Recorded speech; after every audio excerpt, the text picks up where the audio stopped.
The first thing that you need to do is you have to change your mindset from being a salesperson to being a trusted guide.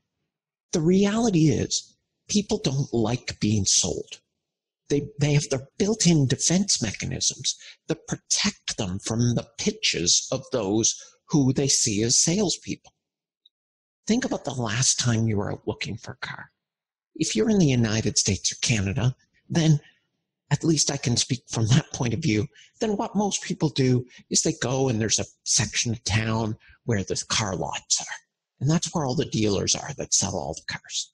So you go and you drive by the car lots and you take a look and you see if there's anything that catches your eye. So maybe you see a car that you like the looks of on the car lot. So you pull into the car lot and you drive up in front of it and you take a look at it from inside your car. And you're like, do I think I might be interested in buying that car? So you decide, yeah, he looks pretty good. So you get out and you go over and you start looking in the windows. You start looking to see what color's the interior, what kind of shape's it in. You're looking more closely at it. Is it rusted? Does it have any problems? And what you're thinking in your mind is, I might want to buy this car. I like this car. I might want to buy it. Then, out of the corner of the eye, across the parking lot, you see the door open. It's the door to the sales office. And out comes the used car salesman, as much as that cliche can be used. And he starts walking across the lot towards you. And you see him. Immediately, your entire demeanor, your entire thoughts in your head change. I've done this so many times. Immediately, you start thinking, not anymore about, I might be interested in buying this car. Now you're thinking about, how can I prevent that guy from trying to sell me this car? All those defense mechanisms go up to protect you from that salesperson, because people love to buy things, but they hate to be sold. They love to buy, but they hate to be sold. You just want to be left alone to look at that car and decide whether you're interested. If you were interested, you'll go in and talk to them. But no, instead, they're coming out to talk to you. And all that you want to do, what you're thinking in your mind, is there enough time before he gets across the parking lot that I can hop back in my car and speed away before he gets here? That is what happens to us when we get exposed to salespeople. So you have to change your mindset from being a salesperson to the people that you're trying to influence into being a trusted guide. So think a little bit about what most internet marketing training and programs tell you to do. They say, sign up for our program, take our links and send as much traffic to the sales pages as you can. Some of those people will sign up and buy the product and you make a commission. It sounds simple, right? Except that it doesn't work. Not today. When you send cold traffic, and by cold traffic, I mean people who don't know who you are. When you send cold traffic to a sales page without a proper introduction from someone who they know, like, and trust, they don't sign up. If they don't sign up, then they don't buy. So they're trying to get you to market like it was 2004 all over again. They are trying to get you to act like a salesperson and try to sell strangers their product. It's no wonder that you aren't making any money if you're taking this approach. Now, some people say, well, the solution to that is you need to build a list. I mean, everywhere you hear people say, build a list, build a list. And I'm not saying a list is bad. But what they tell you is when people are on your list, now you can send them offer after offer until they eventually buy. Now, building a list is smart, but sending them offer after offer is not. When you treat your list like your own personal pitch line, then people don't respond because they see you as a salesperson. So their protection mechanisms kick in. They doubt everything you say because they think you're just trying to part them from their money. So imagine this scenario. You're walking across the parking lot getting ready to go into the grocery store. And somebody who's a stranger comes up to you, somebody you've never seen them before, comes up to you as you're walking across the parking lot and says, hey, buddy, you really need to go try out this new restaurant because it's really great. How do you react to that? Do you immediately feel compelled to go try out the restaurant? No. What you're probably thinking is, who's this weirdo in the parking lot? And you start walking as quickly as you can in the opposite direction.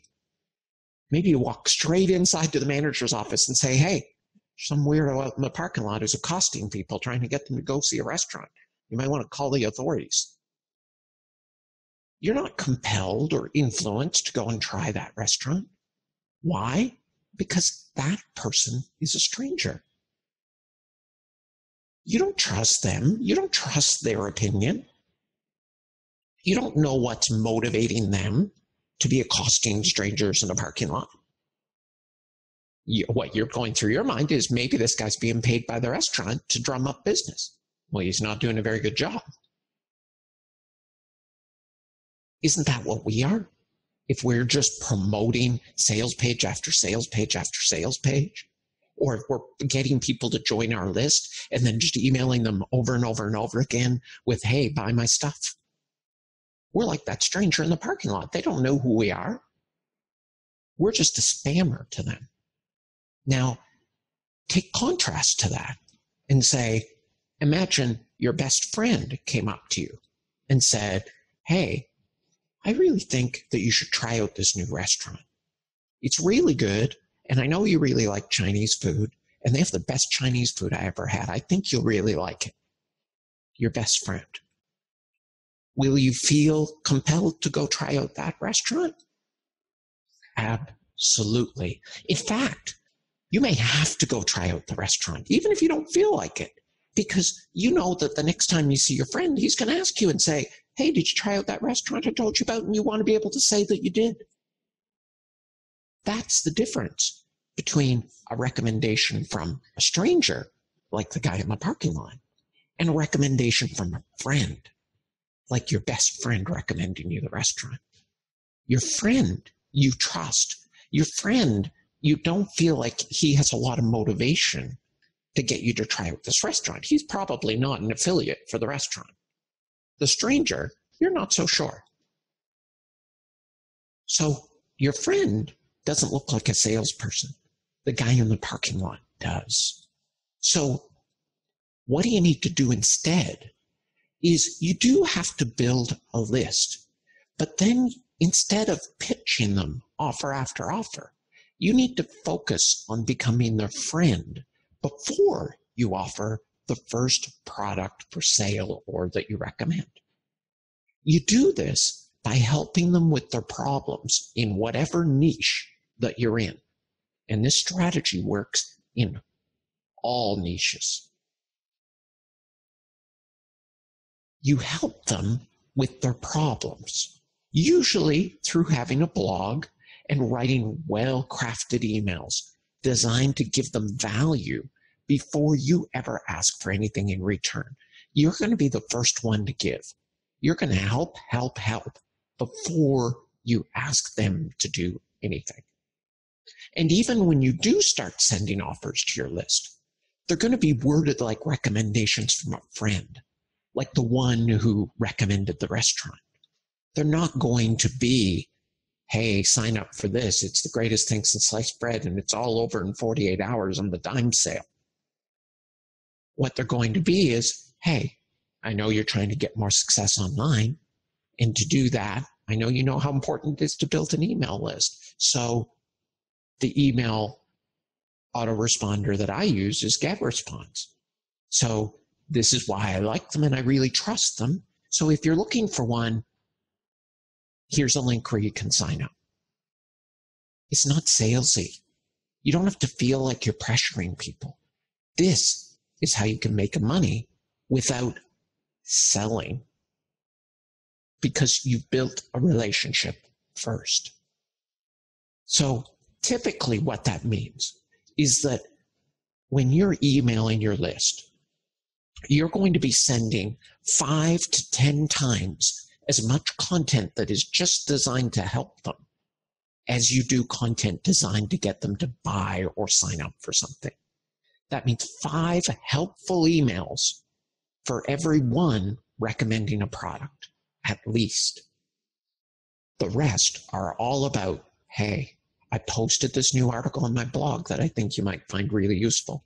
Hey, I found this article on somebody else's blog that I think you might find really useful. Or just teaching right in the email itself, offering a suggestion, offering a tip where you don't benefit if they take advantage of it. Now, you can merge it a little bit and have some that are mostly helping with a little bit of sales in some combination, but the rough breakdown of the content that you're sending your list should be at least 5-1. Because your goal here is to keep them from seeing you as a salesperson for as long as possible, preferably forever.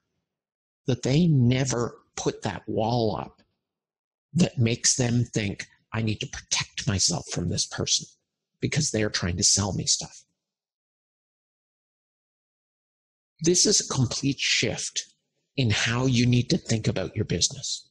You aren't thinking about what you're going to sell somebody anymore. You don't think about, how am I going to sell this product?